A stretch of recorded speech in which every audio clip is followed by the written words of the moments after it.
Sudah nggak usah buka podcast, lebih baik main lagi tukang sulap di sirkus. Main lagi tukang sulap di sirkus. Jangan-jangan kalian tuh kacung Zionis ya? Juga buat Deddy Corbuzier yang baru kemarin sore masuk Islam. Tanya dulu kalau mau ngundang soal mau bahas Palestina itu, tanya dulu. Kamu mau alaf? Jangan-jangan kamu sholat nggak pernah? Jangan-jangan Al-Quran nggak pernah kamu baca? Salam damai sejahtera bagi kita semua, kembali dengan saya di channel ini. Terima kasih bagi teman-teman yang senantiasa mendukung dan mensupport perkembangan channel ini. Tuhan Yesus memberkati kita semua. Pada kesempatan kali ini saya akan membagikan kepada kita semua di mana Deddy Corbuzier gerah ngamuk dan marah kepada Elia Miron. Ia mengatakan bahwa Elia Miron telah masuk di kamar orang lain. Ya, padahal juga Deddy Corbuzier sendiri pernah masuk di kamar orang lain ketika ia berkata atau membahas iman Kristiani. Deddy Corbuzier pernah mengatakan kepada umat Kristiani bahwa tanggal 25 Desember itu merupakan hari yang disepakati oleh komunitas pagan, dan ini menuai kontroversi dan tanggapan terkait dengan pernyataan Deddy Corbuzier ini. Sekelas pendeta Gilbert Medong yang mengomentari dan memberikan tanggapan kepada Deddy Corbuzier supaya Deddy Corbuzier tidak membahas-bahas, tidak usik terhadap iman Kristen, karena Deddy Corbuzier sudah mualaf, sudah masuk agama lain. Harusnya Deddy Corbuzier tidak nyinggung-nyinggung dan juga menyindir hari raya umat Kristiani seperti tanggal 25 Desember. Dan di sini Deddy Corbuzier pernah masuk kamar orang lain juga. Oleh karenanya ada banyak netizen yang berkomentar terhadap Deddy Corbuzier, dan sekelas muslim sendiri atau saudara yang seakidah dengannya ngamuk, marah dan gerah kepada Deddy Corbuzier. Ya, kita tidak tahu mengapa mereka marah, tetapi dalam video yang saya tunjukkan nanti mereka marah ketika Deddy Corbuzier mengundang Ustadz Buya Arazi Hasim di dalam podcastnya. Mereka mengatakan bahwa Buya Arazi Hasim tidak memiliki tidak berkompeten untuk menjelaskan Palestina dan Israel. Oleh karenanya, mari kita melihat video saudara yang seakidah dengan Deddy Corbuzier ngamuk terhadap dirinya berikut ini. Anda masuk ke kamar orang lain dan Anda keluar. Maaf, Elia nggak pernah keluar-keluar. Elia hanya konten kreator menyampaikan firman-firman ya, Kang Deddy. Kang Deddy kayaknya kalau buka-buka podcast itu nggak pantas. Kayaknya pantasnya balik lagi ke tukang sulap sirkus yang dulu lagi itu loh, Kang Deddy. Ya, Kang Deddy kalau sebagai podcast harus di tengah-tengah, harus netral. Ininya harus netral. Kang Deddy seolah-olah memojokkan Elia masuk ke kamar orang lain. Tidak pernah seperti itu. Elia tuh live pakai akunnya dia. Elia live menyampaikan firman-firman bagi umat-umat yang seiman saja.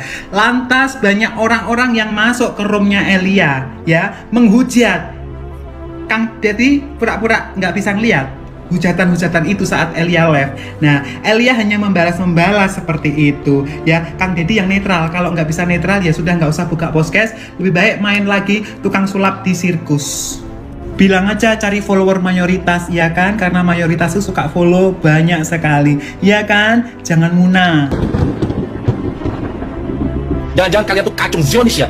Juga buat Deddy Corbuzier yang baru kemarin sore masuk Islam. Tanya dulu kalau mau ngundang soal mau bahas Palestina itu, tanya dulu. Kamu mau alaf? Jangan-jangan kamu sholat nggak pernah? Jangan-jangan Al-Quran nggak pernah kamu baca? Artinya kamu ngundang orang yang nggak bermutu dan nggak berkompeten soal Palestina. Jangan-jangan kalian tuh kacung Zionis ya? Bikin muak dan marah warga, rakyat Indonesia khususnya. Memalukan. Minta maaf kamu Arazi sama Deddy Corbuzier itu.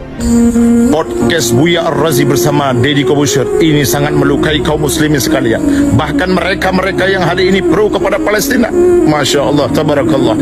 Di dalam podcast tersebut ada dua hal yang saya kutip. Yang pertama, ketika Om Deddy bertanya kepada Buya Arazi, ini perang apa?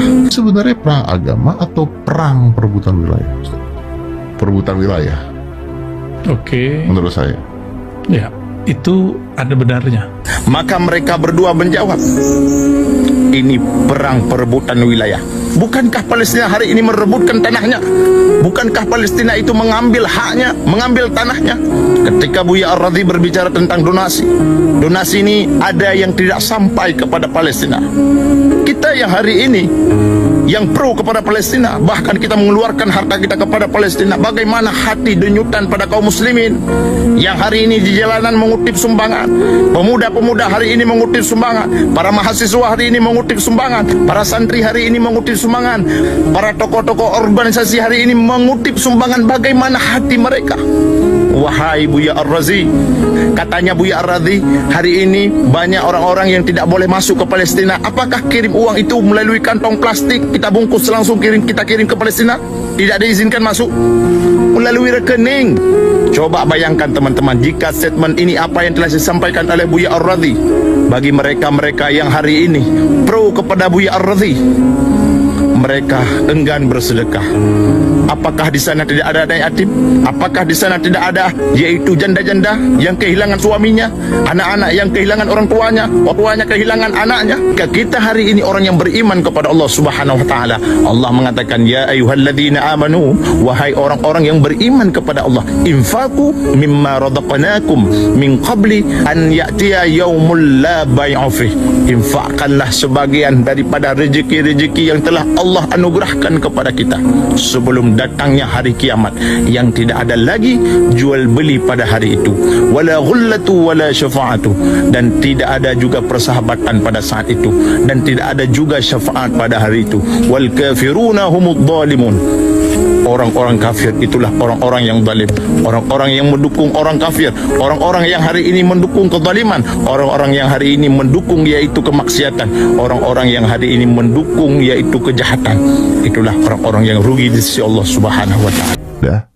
Masuk ke kamar orang lain dan Anda koar-koar seakan-akan kamar orang lain tersebut lebih jelek dibandingkan kamar Anda. Saya aja nggak berani nih ngomongin apa yang Anda omongin. Ngulangnya aja saya nggak berani. Shalom saudaraku semuanya. Saudaraku, Elia Miron tidak pernah melakukan apa yang dituduhkan belum lama ini kepadanya. Yang ditujukan kepada Elia Miron yang menurut saya ini keji ya. Apa tuduhan itu? Elia Miron dituduh meminta untuk merevisi Al-Quran. Elia Miron tidak pernah berkata demikian di dalam videonya itu.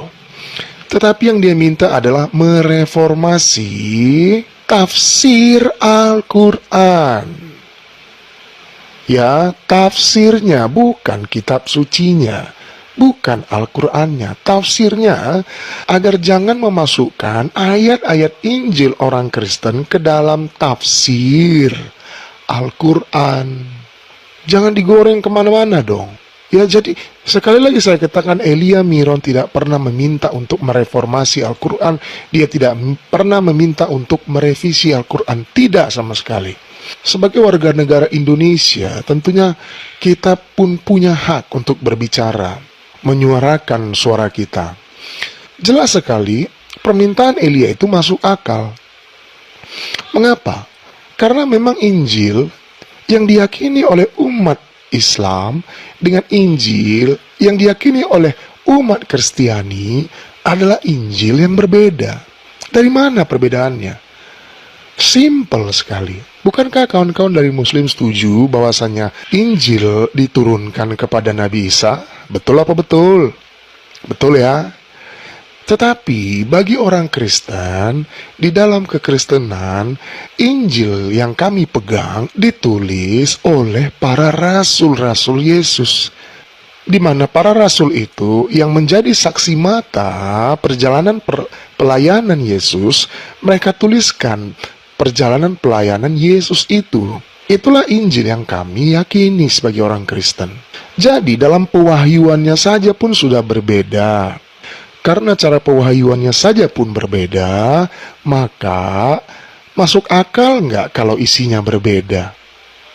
Masuk akal. Kita anggaplah kita sekarang ini sedang memegang dua buku. Buku ini judulnya sama, tetapi penulisnya berbeda. Mungkinkah isinya sama? Tentu tidak, bukan? Jadi sebenarnya ini masuk akal gitu. Nah, dan kekristenan pun tidak pernah menyalah-nyalahkan ada tertulis di dalam kitab suci Al-Quran, kata Injil ataupun Taurat. Tidak pernah. Tidak pernah menyalahkan itu. Itu keyakinan Anda, itu keyakinan saudara-saudara. Silakan imani, silakan jalankan. Nah, kalau begitu, ketika ingin membuat tafsiran tentang ayat Al-Quran dan mengambilnya pada kitab Injil, ambillah pada kitab Injil yang diturunkan kepada Nabi Isa. Karena memang begitu yang kalian yakini. Kenapa mengambil ayat dari kitab suci Injil yang diyakini oleh orang-orang Kristen, di mana Injil yang diyakini oleh orang-orang Kristen adalah Injil yang ditulis oleh para rasul, bukan diwahyukan kepada Nabi Isa. Kami tidak mempercayai dan tidak meyakini itu. Simple sebenarnya. Nah kalau saudara-saudara Muslim dan saudara-saudara Kristen pun menjalankan agamanya sesuai dengan kitab suci yang diyakininya, tanpa kita harus mengambil ayat-ayat dari kitab suci orang lain, maka kita pasti berdamai. Kita tidak akan bertengkar, saudaraku. Kita ini saudara sebangsa. Kita memang beda keyakinan. Betul, saya setuju dengan apa yang dituliskan di dalam Al-Quran.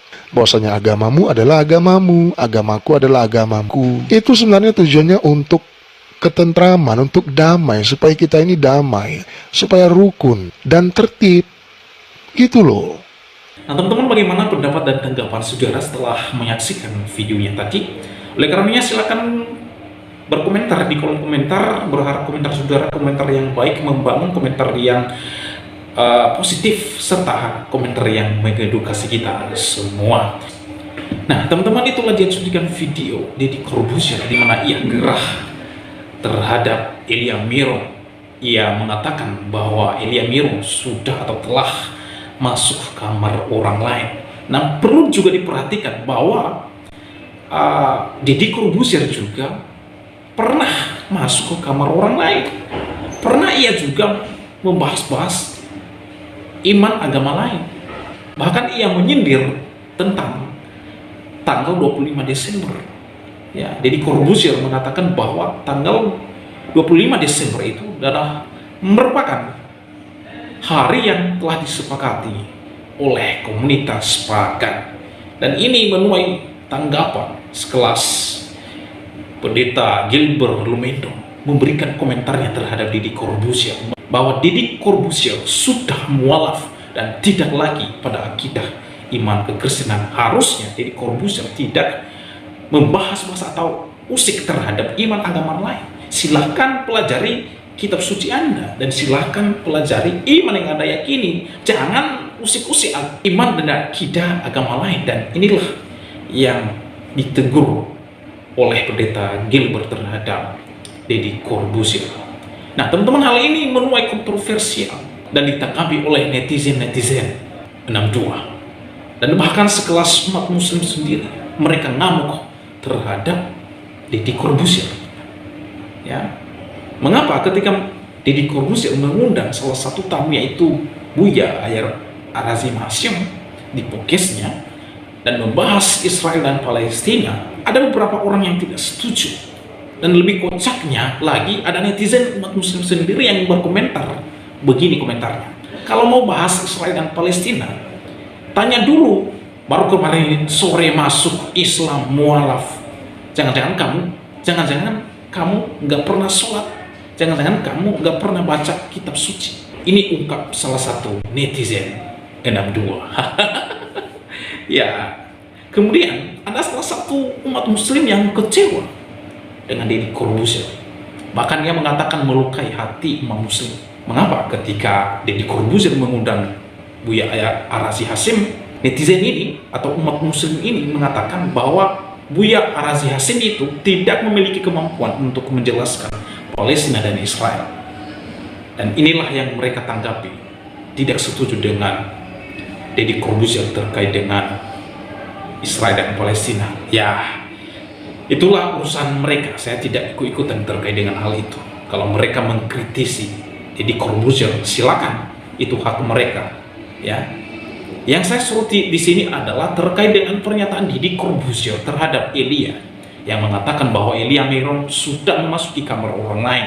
Hei Om Deddy, dulu pernah mengutak-atik dan membahas-bahas serta menjelek-jelekan bahwa tanggal 25 Desember engkau mengatakan hari yang telah disepakati oleh komunitas pagan. Hei Om Deddy, belajar sejarah, jangan baca buku-buku yang murahan seperti yang disampaikan oleh Pak Gilbert ya. Om Deddy belajar dan baca buku-buku yang memiliki kualitas, jangan baca buku-buku yang murahan ya, seperti komentar Anda ini bahwa engkau mengatakan hari atau tanggal 25 Desember itu merupakan hari yang disepakati oleh komunitas pagan. Jangan utak-atik dan usik terhadap agama lain. Engkau sudah salah kamar, Anda sudah mualaf. Ya, harusnya Anda pelajari kitab suci Anda. Ya, saya setuju dengan apa yang disampaikan oleh netizen atau umat muslim tadi yang mengatakan jangan-jangan Om Deddy ini tidak pernah baca kitab sucinya. Jangan-jangan Om Deddy ini tidak pernah ya sholat katanya. Jadi ketika Om Deddy membahas iman kekristenan terkait dengan tanggal 25 Desember, Om Deddy sudah masuk kamar orang lain. Ya, Anda sudah memasuki ranah dan kamarnya orang lain. Ya, seperti yang Anda sampaikan kepada Elia Meron, seolah-olah kamar Om Deddy lebih baik daripada kamar orang lain. Oleh karenanya, di akhir video ini saya memberitakan good news bagi kita semua, yaitu berita tentang keselamatan. Keselamatan dan kehidupan yang kekal hanya ada di dalam Yesus Kristus. Itu sebabnya di dalam Injil Yohanes pasal 14 ayat 6 di sana dikatakan, "Akulah jalan, kebenaran dan hidup. Tidak ada seorang pun yang datang kepada Bapa kalau tidak melalui aku. Sebab keselamatan tidak ada di dalam siapapun juga selain di dalam Dia. Sebab di bawah kolong langit ini tidak ada nama lain yang diberikan kepada manusia yang olehnya kita diselamatkan." Itu sebabnya Allah meninggikan Dia dan mengaruniakan kepadanya nama di atas segala nama. Nama Yesus adalah nama di atas segala nama. Segala nama dan bentuk segala nama yang ada di alam semesta ini, nama Yesus lebih berkuasa, dan nama yang ada di alam semesta ini tunduk di bawah otoritas kuasa nama Yesus. Demikian video saya kali ini, sampai bertemu di video saya selanjutnya. Tuhan Yesus memberkati.